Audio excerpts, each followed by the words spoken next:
Hello everyone, welcome to my channel maths classes. Determinant हम पढ़ रहे थे। लास्ट लेक्चर के अंदर हमने 4.3 फिनिश करी थी। आज हम 4.4 पढ़ेंगे 12th क्लास की मैथ्स की। ठीक है, तो इसके अंदर हमें क्या सीखेंगे आज हम? Minors and cofactors. क्या सीखेंगे आज हम इसमें? Minors and cofactors. तो काफ़ी इजी एक्सरसाइज है, मतलब इतनी इंपॉर्टेंट भी नहीं है, बट लेकिन इसके अंदर ये जो टॉपिक है, ये टॉपिक आपका आगे जो मेन क्वेश्चन आते हैं एग्जाम में उसके अंदर यूज़ होता है। तो स्टार्ट करते हैं। तो फर्स्ट क्वेश्चन लेते हैं, फर्स्ट का फर्स्ट पार्ट लेते हैं, ठीक है ना। तो फर्स्ट क्वेश्चन मुझे दे रखा है 2 0 -4 3, ऐसे मुझे क्वेश्चन दिया हुआ और हेडिंग क्या है? Find minors and cofactor. आप एनसीईआरटी रेफर कर सकते हो 12th क्लास की एक्सरसाइज 4.4। तो अब होता क्या है, जितने एलिमेंट्स होते हैं ना, 4 एलिमेंट्स हैं ना इसके अंदर, तो 4 इसके माइनर होंगे और 4 इसके क्या होंगे? कोफैक्टर्स होंगे। तो बहुत ईजी होता है निकालना। तो सबसे पहले निकालते हैं माइनर्स, ठीक है। तो माइनर्स को हम m से रिप्रेजेंट करते हैं। तो ये जो 2 है ये कौन सी पोजीशन है? फर्स्ट रो है और फर्स्ट कॉलम है, तो ये पोजीशन है M11। ओके, फिर ये -4 कौन सी पोजीशन है? फर्स्ट रो है और सेकंड कॉलम है, तो ये हो गया M12। ओके, फिर ये कौन सी पोजीशन है? 2 1। फिर ये कौन सी पोजीशन है? 2 2, तो M22। ओके, उसके बाद देखो M11 की बात करते हैं। M11 में हमें क्या करना होता है? 1 1, मतलब फर्स्ट रो, पहले वाला रो और दूसरा वाला कॉलम। फर्स्ट रो और फर्स्ट कॉलम को आपको कवर कर लेना होता है। तो आप फर्स्ट रो और फर्स्ट कॉलम को कवर करोगे तो ये 3 बच जाएगा, तो इस 3 को आपको यहाँ लिख देना होता है। उसके बाद फिर फर्स्ट रो और सेकंड कॉलम को कवर करना है। इसके लिए first row second column, first row second column को आप कवर करेंगे तो क्या बचेगा? 0, तो आपको यहाँ 0 लिख देना है। उसके बाद क्या है? Second row first column, second row first column को आपको कवर कर लेना है, तो ये -4 बचेगा, ये आपको यहाँ पे लिख देना है। फिर सेकंड रो और सेकंड कॉलम को आप कवर करेंगे तो यहाँ 2 बचेगा, तो आपको यहाँ पे 2 लिख देना है। ये निकल गए आपके माइनर्स। अब हम निकालेंगे कोफैक्टर्स। तो इसको हम ए से भी रिप्रेजेंट करते हैं और सी से भी लिखते हैं काफ़ी बारी, ठीक है। तो अगर मैं इसको हम ए से लिखेंगे क्योंकि बुक्स में ए से लिखा हुआ है इसको, ठीक है। तो A11 A12, अगर 4 माइनर है तो 4 ही क्या होंगे? उसके कोफैक्टर्स होंगे, ठीक है। अब यहाँ से मुझे क्या करना है? A11 निकालना है। सेम जैसे आप माइनर निकालते हो ऐसे ही आपके कोफैक्टर निकालते हैं। तो मैं एक बार बता देता हूँ, 1 के लिए भी आप फर्स्ट रो और फर्स्ट कॉलम को कवर कर लोगे, फर्स्ट रो और फर्स्ट कॉलम को आप कवर कर लोगे, 3 बच गया, 3 लिख दोगे। आप एज इट इज जो आपने माइनर निकाले ना उनको एज इट इज आप लिख दो, तो आपके क्या निकल जाते हैं? कोफैक्टर। तो ये 0 है तो ये भी 0 आएगा, ये -4 है तो -4 आएगा, ये 2 है तो ये 2 आएगा। मतलब जिस तरीके से माइनर निकाले जाते हैं उसी तरीके से क्या निकाले जाते हैं? कोफैक्टर्स निकाले जाते हैं। तो फिर ये अलग अलग क्यों है? इनमें थोड़ा सा डिफरेंस होता है, वो अब हो जाएगा। कैसे? आपका ये 1 और 1 कितना होता है? ऐड करके 2 होता है। अगर इन दोनों को ऐड करके कोई ऑड नंबर आए, ये तो इवन आ रहा है ना 2, अगर इन दोनों को ऐड करके कोई ऑड नंबर आए तो उसका साइन चेंज कर देते हैं। तो फिलहाल तो ये इवन आ रहा है, 2 आ रहा है, 2 एक इवन नंबर होता है, इवन नंबर होते हैं ना जो 2 के टेबल में आते हैं। तो 1 और 1 क्या है? 2 है यहाँ पे, तो इवन नंबर है तो इसका साइन चेंज नहीं होगा। 1 और 2 3 है, 3 एक ऑड नंबर होता है, तो इसका साइन चेंज करके भी क्या करोगे? 0 के आगे ना प्लस का कोई फर्क होता है ना माइनस का कोई फर्क होता है। ये क्या है? 2 और 1, 2 और 1 3 होता है, 3 एक ऑड नंबर है, ऑड नंबर है तो इसका साइन चेंज कर देंगे, तो ये माइनस है तो हम इसे क्या कर देंगे? प्लस, ऐसे लिख देंगे, ठीक है। तो आपको पहले नहीं चेंज करने, बाद में ही चेंज करने, जैसे मैं कर रहा हूँ, क्योंकि जब बड़े वाले क्वेश्चन आएंगे 3/3 के तो कन्फ्यूजन हो जाती है, याद ही नहीं रहता कि चेंज किया था या नहीं किया था। तो बाद में चेंज करोगे तो ज़्यादा बेटर रहेगा। 2 और 2 कितना होता है? 4 होता है। 2 और 2 कितना होता है? 4 होता है। 4 एक इवन नंबर है तो इसका साइन चेंज नहीं होगा। ये हमने निकालने सीख लिए कोफैक्टर्स, ठीक है। इसका आप स्क्रीनशॉट ले लेना इस क्वेश्चन का, या पोज करके नोट कर लेना, फिर अगला क्वेश्चन देखना, ठीक है। तो अब हम थर्ड क्वेश्चन करते हैं इसका, मतलब थर्ड नहीं सेकंड वाला क्वेश्चन। सेकंड का मैं इसका सबको सेकंड पार्ट कराऊंगा क्योंकि फर्स्ट पार्ट काफ़ी इजी है, आप खुद भी कर सकते हो। इसका सेकंड पार्ट आपको खुद से करना है। अब उसके बाद ये क्वेश्चन है मेरे पास 1 3 0 0 5 1 4 -1 2।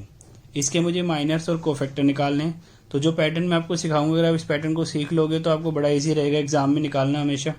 तो सबसे पहले हम माइनर्स करते हैं। इसके बेसिक जरूर आना चाहिए, स्टार्टिंग के जो लेक्चर्स हैं वो जरूर देखे हुए होने चाहिए, या आपको खुद से आना चाहिए अगर आपने कहीं पढ़ा हुआ है तो। नहीं तो फिर आपको अब ये जो टॉपिक है ये टॉपिक आप समझ नहीं आएगा, ठीक है, अगर आपने स्टार्टिंग से डिटरमाइन नहीं कर रखा है तो।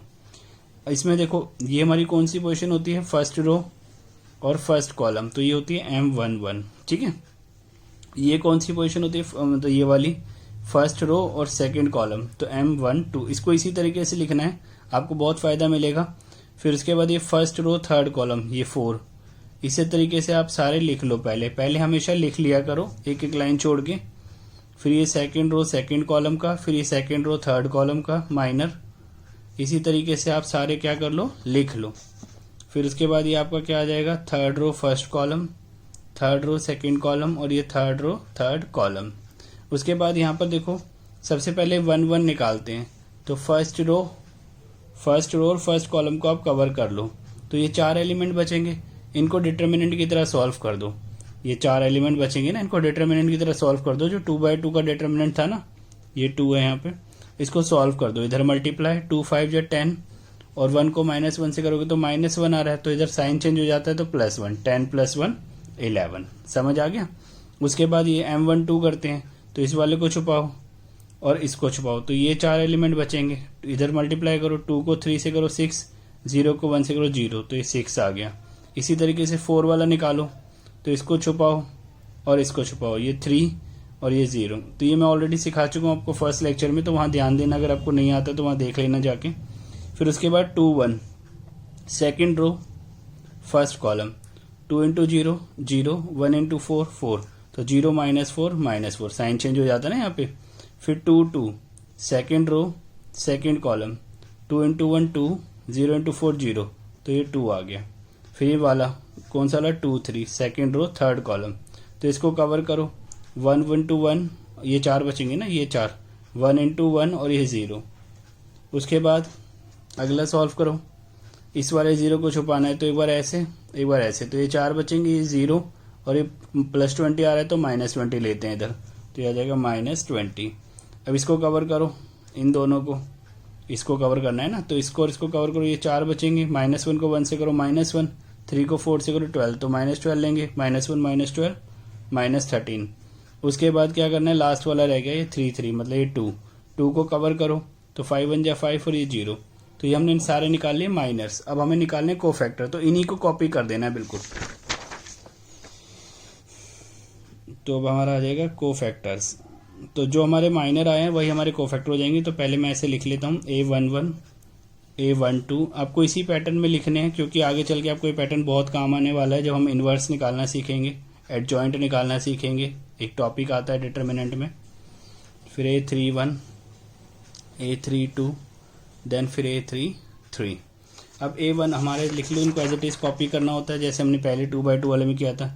11 6 3, यहाँ लिख लेंगे हम 11 6 3, ठीक है। नेक्स्ट वाला क्या है, -4 2 1, -4 2 1। अगला लिख लेते हैं -20 -13 5, -20 -13 और ये 5। अभी ये कंप्लीट नहीं हुआ है, क्योंकि अभी हमें इसमें साइन भी चेंज करने होते हैं। तो ये तो इवन है, इसका साइन चेंज नहीं होगा। 1 और 2 3 है, ये ऑड नंबर हो गया, इसका साइन चेंज कर दो, प्लस से माइनस कर दो। 1 और 3 4, इसका चेंज नहीं होगा। 2 और 1 3, तो इसका साइन चेंज हो जाएगा, माइनस से क्या हो जाएगा प्लस। 2 और 2 4 होता है, ये ऐसे ही रहेगा। 2 और 3 5 होता है, इसका साइन चेंज हो जाएगा, प्लस से माइनस। 3 1 4 होता है, ये ऐसे ही रहेगा। 3 2 5 होता है, तो इसका साइन चेंज हो जाएगा। उसके बाद 3 और 3 कितना होता है 6, ये ऐसे रहेगा। आप ऐसे याद कर लेना कि ये जो शेप बनती है ना, ये वाली, इनके साइन चेंज होते हैं बस, ठीक है, इन चारों के। तो अब आपको ये चीज़ समझ आ गई है अच्छे से, तो आपने कोफैक्टर निकालना सीख लिया है। तो अब ये इसका क्वेश्चन नंबर 3 करेंगे इसी एक्सरसाइज का। तो क्वेश्चन ये हमारे पास, मैं आपको क्वेश्चन दिखा देता हूँ, ठीक है। ये क्वेश्चन लिखा हुआ है, using cofactor of elements of second row. Second row के आपको कोफैक्टर निकालने हैं और ये डिटर्मिनेंट आपको फाइंड करना है, ठीक है। तो आपकी बुक का ही क्वेश्चन है, question number 3 exercise 4.4 12th maths. तो मैं यहाँ क्वेश्चन लिख लेता हूँ, 5 2 1 3 0 3 8 1 3। उसने क्या बोला है, cofactor of elements of second row. तो आप क्या करो, सेकेंड रो के पहले कोफैक्टर्स निकाल लो, डायरेक्टली कोफैक्टर निकाल लो सेकेंड रो के। तो ये A21 हो जाएगा, ये है ना सेकेंड रो, तो ये A21 हो जाएगा, ये A22 हो जाएगा और ये A23 हो जाएगा। तो सबसे पहले हम निकाल लेते हैं A21, A22 और A23, क्योंकि सेकंड रो बोल रहा है तो इसलिए सिर्फ सेकंड रो के कोफैक्टर हम निकालेंगे। कह रहा है कि सेकंड रो के कोफैक्टर का यूज़ करके डिटर्मिनेंट की वैल्यू निकालनी है आपको। तो बहुत सिंपल होता है, कोई बहुत बड़ी बात नहीं है, देखो भी आराम से हो जाएगा। तो ये 21, ये 22 और ये 23, अब ये कोफैक्टर हम निकाल लेते हैं। पहले इस 2 को छुपा लेते हैं, इस 2 को छुपा लेते हैं, ये 4 बचेंगे। तो सॉल्व करो, 3 3 जा 9, 2 8 जा 16, 9 माइनस 16 माइनस 7, समझ आ गया ना। जब आप इन्हें छुपाओगे तो ये 4 बचेंगे, फिर ये 3 3 जा 9 और ये 2 8 जा 16 डिटर्मिनेंट की तरह सॉल्व कर देंगे। फिर आप 0 का छुपाओ, ठीक है।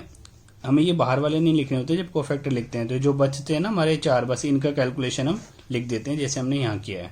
फिर ये 0 को छुपाओ तो ये दूसरा वाला हो गया ना, सेकंड रो का सेकंड एलिमेंट, इसको छुपाओगे तो ये 4 बचेंगे, 5 1 8 3, 3 5 जा 15, 15 माइनस 8 7। उसके बाद इस 1 को छुपाओ, सेकंड रो का थर्ड एलिमेंट है ना, 2 3, तो ये क्या बचेंगे, ये 4 एलिमेंट बचेंगे। तो 2 5 जा 10 माइनस 3 7, समझ आ गया। पहले इस 2 को छुपाया तो ये 9 माइनस 16 माइनस 7 हो गया। फिर 0 को छुपाया, 15 माइनस 8 7 हो गया।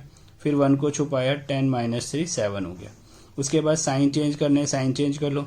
जैसे इसका साइन चेंज होगा 7, क्योंकि ये ऑड नंबर है, इसका साइन चेंज होगा -7, ये सेम रहेगा, ठीक है। तो साइन बाद में चेंज किया करो। तब इसको सॉल्व कैसे करेंगे, तो जो इसका डिटरमिनेंट का फॉर्मूला होगा वो ये होता है, जिस भी रो या जिस भी कॉलम से वो बोले पहले उसके क्या निकाल लो, कोफैक्टर निकाल लो। उसके बाद उसके एलिमेंट को उसके कोफैक्टर से मल्टीप्लाई कर दो। जैसे ये A21 है तो इसको इसके एलिमेंट से मल्टीप्लाई कर दो, जैसे ये स्मॉल A21 से, प्लस फिर इसको मल्टीप्लाई कर दो इसके एलिमेंट से, फिर इसको मल्टीप्लाई कर दो इसके एलिमेंट से, ये आपका क्या निकल जाएगा, कोफैक्टर। तो A21 यहाँ पर 2 था और ये कितना था आपका 7, A22 कितना था 0 और ये कितना निकला आपका 7, ये कितना है 1, A23 और ये कितना निकाला आपने -7, 2 7 जा 14, ये 0, ये -7, तो ये सॉल्व करके कितना आ गया 7। तो इजी है। अब इसका क्वेश्चन नंबर 4 जो है वो सेम ऐसा ही क्वेश्चन है, आप खुद से ट्राई करना। मे बी शायद उसका जो आंसर है पीछे एनसीईआरटी में जो आंसर जहाँ गिवन होते हैं वो सही नहीं दे रखा है, तो आप मेथड यही है, इसी मेथड से आप उसे ट्राई कर लेना, ठीक है। उसका आंसर पीछे गलत प्रिंटेड है। अब उसके बाद क्वेश्चन नंबर 5 है आपका, उसमें आपको क्या है, ऐसा कुछ दे रखा है, आपको ऐसा डिटरमिनेंट बना के दे रखा है 1 1 1 2 1 3 2 1 2 2 3 3 और आपको बहुत सारे ऑप्शन दे रखे हैं। तो ध्यान रखना, क्या ध्यान रखना, जैसे यहाँ पर जो लिखा है वही यहाँ लिखा होना चाहिए, यहाँ पर जो लिखा है वही यहाँ लिखा होना चाहिए, और यहाँ पर जो लिखा है एक रो या एक कॉलम चलनी चाहिए। जैसे अगर मैं A11 से निकालता हूँ तो A11 को मैं इसके कोफैक्टर A1 कैपिटल A11 से मल्टीप्लाई करूंगा, A12 को मैं इसके कैपिटल A12 से मल्टीप्लाई करूंगा और A13 को मैं इसके कैपिटल A13 से मल्टीप्लाई करूंगा। अगर मैं इस कॉलम में चलता हूं तो A11 को मैं कैपिटल A11 से मल्टीप्लाई करूंगा, प्लस A21 को कैपिटल A21 से मल्टीप्लाई करूंगा, प्लस A31 को कैपिटल A31 से मल्टीप्लाई करूंगा। तो आपको ऑप्शन ये रखे होंगे, उनमें से आपको जो सही ऑप्शन है वो चूज कर लेना है। कई बस ये ध्यान रखना, ये वाली गलती मत कर देना कि A11 को कैपिटल A11 से किया होगा उसने, A22 को कैपिटल A22 से किया होगा, A33 को कैपिटल A3, ऐसे नहीं चल सकते हो। या तो ऐसे चलोगे या ऐसे चलोगे, किसी में भी ऐसे नहीं चल सकते, ठीक है। तो देख लेना कि कौन सा ऑप्शन आपका बैठ रहा है, या तो ऐसे या ऐसे। और ये जो जैसे A11 है तो इसके साथ भी कैपिटल A11 ही होगा, ये नहीं कि A11 के साथ तो कुछ और लिख देगा, ठीक है। क्लियर है। तो ये इतना इंपॉर्टेंट क्वेश्चन नहीं है, बट बुक में था तो मैंने डिस्कस कर लिया। तो अब हम करेंगे नेक्स्ट एक्सरसाइज, ठीक है, एक्सरसाइज 4.5। तो उसके अंदर हम सीखेंगे एडजॉइंट निकालना। तो जो हमारा फर्स्ट क्वेश्चन है 4.5 का फर्स्ट क्वेश्चन, इसमें हमारा क्वेश्चन है कि find adjoint of a matrix. आपको एक मैट्रिक्स दे रखी है और इसका एडजॉइंट निकालना है 1 3 2 4। तो ये फर्स्ट क्वेश्चन है आपकी एक्सरसाइज का। तो इसमें कोई बहुत बड़ी बात नहीं है, बहुत सिंपल होता है। एडजॉइंट निकालने के लिए सबसे पहले आपको कोफैक्टर्स निकालने होते हैं। क्या निकालने होते हैं? कोफैक्टर्स। तो वो भी अभी आपने सीखे निकालने, जल्दी से निकाल देंगे हम इसके कोफैक्टर्स। तो इसके 4 एलिमेंट है तो 4 कोफैक्टर निकलेंगे। ओके, तो A11 क्या होगा, 1 को कवर करा 4 आया, 1 2 क्या होगा 3 है ना, फिर 2 1 2 बचा, और फिर 2 2 1 बचा। इसके साइन चेंज कर दो, इसका ऑड है और इसका ऑड है, ये दोनों इवन वाले हैं तो एज इट इज रहेंगे। ये हमने फटाफट कोफैक्टर निकाल दिए। अब ध्यान से देखो, समझाने के लिए बता रहा हूं मैं आपको। अगर मैं कोफैक्टर से एक मैट्रिक्स बना लूं तो कुछ आपको ऐसे दिखेगी। ये देखो, ये फर्स्ट रो है ना, first row first column, first row second column, तो इसको मैं फर्स्ट रो में लिख दूं 4 - 3। ऐसे ये क्या है, सेकंड रो है ना, second row first column, second row second column, तो इसको मैं सेकंड रो में लिख देता हूँ। आपको डायरेक्ट करना है, लेकिन ये स्टेप समझना बहुत जरूरी है। ये जो मैट्रिक्स निकलती है ना, इसका ट्रांसपोज करना है आपको, मतलब डैश कॉम्प्लीमेंट, मतलब आप यहाँ से भी कर सकते हो डायरेक्ट कि ये इसका ट्रांसपोज कर दो। जैसे ये फर्स्ट रो है तो इसको फर्स्ट कॉलम में लिख दो, ये सेकंड रो है तो इसको सेकंड कॉलम में। जैसे ये 4 - 3 क्या हो जाएगा आपका, फर्स्ट कॉलम में आ जाएगा, और ये -2 1 किस में आ जाएगा, सेकंड कॉलम में आ जाएगा। मतलब फर्स्ट रो तो आपका फर्स्ट कॉलम बन गई, और जो सेकंड रो है वो आपकी सेकंड कॉलम बन गई। ये हमने मैट्रिक्स के अंदर पढ़ा हुआ है, इसको बोलते हैं एडजॉइंट, ADJ।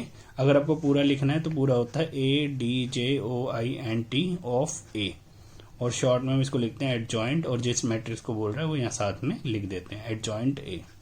ओके, तो यहाँ कोई दिक्कत नहीं है, तो अब समझ आ गया आपको। तो हम डायरेक्ट भी लिख सकते थे। डायरेक्ट कैसे, ये 4 - 3 आपका फर्स्ट कॉलम हो जाता है, ये -2 1 आपका सेकंड कॉलम हो जाता है, और आपका क्या बन जाता है, ये फर्स्ट रो है ना, तो ये फर्स्ट कॉलम हो जाती है, सेकंड रो है तो ये सेकंड कॉलम। इसलिए मैंने आपको इस फॉर्म में लिखना सिखाया स्टार्टिंग से ही। अब उसके बाद देखो एक बड़ा क्वेश्चन करते हैं 3/3 का। अगर आपको ट्रांसपोज नहीं मालूम है तो फिर आपको मैट्रिक्स वाले मैट्रिक्स में जाकर आपको देखना पड़ेगा, मैट्रिक्स की उसमें प्लेलिस्ट में, वहाँ पर मैंने पूरा चैप्टर कवर किया हुआ है मैट्रिक्स का। अब उसके बाद देखो इसका एक बड़ा क्वेश्चन लेते हैं, तो क्वेश्चन नंबर 2। तो क्वेश्चन नंबर 2 है 1 2 -2 -1 3 0 2 5 1। तो इसका भी आपको क्या निकालना है, एडजॉइंट निकालना है। तो सबसे पहले तो निकालेंगे इसके कोफैक्टर्स। तो ये 9 एलिमेंट है तो इसके 9 कोफैक्टर निकलेंगे। तो सबसे पहले A11 निकालते हैं, फर्स्ट रो फर्स्ट कॉलम को कवर करो, 3 1 जा 3 और ये 0, तो ये 3 आ गया।